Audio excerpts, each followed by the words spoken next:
마지막으로 송아지 생물에게는 첫째 하늘의 천기와 기후를 주관하는 권세가 있습니다. 예를 들어 구름을 모으거나 흩은 일, 비, 눈, 우박이 내리게 하거나 멈추게 하는 일, 태풍을 일으키거나 소멸시키는 일, 천둥, 번개가 치게 하는 일 등을 송아지 생물이 주관할 수가 있죠. 이 땅의 날씨와 기후는 원래 하나님께서 세우신 자연의 법칙대로 돌아가는 것이 정상입니다. 그런데 인류가 문명을 발달시키면서 동시에 환경을 심하게 오염시킴으로 인해 자연의 법칙들을 깨트리고 말았죠. 그 결과 세계 도체 이상기후가 나타나고 가뭄, 홍수, 태풍 등으로 인해 자연재해가 빈번히 발생하고 있습니다. 이런 흐름은 마지막 때가 될수록 더욱 심각해질 것입니다. 그런데 이러한 자연재해도 송아지 생물이 움직이면 얼마든지 막을 수 있다는 사실입니다. 단 송아지 생물이 움직이기 위해서는 합당한 공의가 형성되어야 하지요. 이를테면 하나님의 마음에 합한 의인이 선한 목적으로 기후의 조절을 강구하면 하나님께서 송아지 생물을 움직이실 수 있습니다. 아무 때나 기후를 조절하는 것이 아니라 모든 조건이 공의에 맞아야 하지요.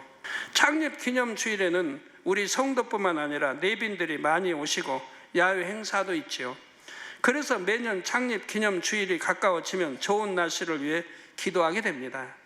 그런데 2007년도에는 창립기념주일에 비가 올 것이라는 일기예보가 나왔습니다. 번번이 일기예보는 나왔죠.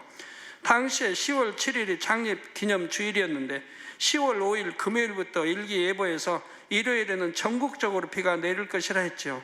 심지어 첫날인 10월 6일 일기예보에서는 내일은 전국에 50 내지 60mm의 다소 많은 비가 내릴 것이라고까지 했습니다. 여러분이 자료화면을 보시면 알 수 있듯이 대만 부근에 태풍이 하나 있습니다. 10월 6일 기상 사진입니다. 이것은 제15호 크로사라는 태풍으로 크기는 중량급이지만 강도는 금요일 밤 9시만 해도 매우 강한 수준이었지요. 그리고 이 태풍의 예상 이동 경로는 대만에서 북북 동쪽이었습니다. 이는 태풍이 우리나라 쪽으로 더 가까이 올 것이란 뜻이지요. 그래서 기상청에서는 주일에는 전국에 다소 많은 비가 내린다고 예보한 것입니다. 그런데 2007년 10월 7일 창립기념주일의 날씨는 어땠습니까? 비가 내리지 않으면 물론 하늘에서 구름도 찾아보기 어려운 매우 화창한 날씨였지요. 이것이 어떻게 된 일일까요? 10월 7일 기상 사진을 보시면 우리나라 하늘에는 구름이 없습니다. 특히 번개가 있는 서울을 중심으로 위쪽과 아래쪽엔 구름이 많은 반면 가운데는 구름이 없지요. 이것이 바로 송아지 생물의 역사입니다. 태풍의 강도도 창립주일 오전 10시에는 중해 수준으로 줄어들었지요. 만일 송아지 생물이 역사하지 않았다면 자연의 순리에 따라 일기예보대로 창립기념주일에 비가 많이 왔을 것입니다. 그런데 아버지 하나님께서는 온전한 믿음의 기도를 들으시고 내 생물에게 명하여 비가 오지 않도록 해 주신 것입니다. 천기와 기후의 조절에 관해 간증할 사례는 이 밖에도 굉장히 많지요. 2001년 필리핀 성해시에는 두 개의 태풍이 다가오고 있었는데 하나는 소멸되고 하나는 경로를 바꿨지요.